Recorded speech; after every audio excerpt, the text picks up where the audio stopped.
بسم اللہ الرحمن الرحیم۔ بخاری شریف کی روایت ہے، حضرت ابو سعید خدری رضی اللہ تعالیٰ عنہ سے مروی ہے، وہ فرماتے ہیں جناب علیہ الصلوۃ والسلام کو ارشاد فرماتے ہوئے سنا،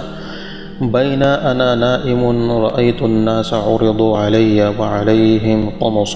کہ میں نے دیکھا خواب میں کہ مجھ پر لوگ پیش کیے جا رہے ہیں اور ان پر قمیصیں ہیں،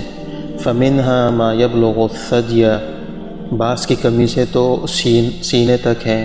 ومنها ما يبلغ دون ذلك، اور بعض کی قمیصیں اس سے کچھ نیچے ہیں، وعرض علی عمر وعلیہ قمیص اجتر، اور پھر مجھ پر عمر کو پیش کیا گیا اور اس پر ایک قمیص تھی جس کو وہ زمین پر گھسیٹ رہے تھے، یعنی قمیص بہت زیادہ لمبی تھی۔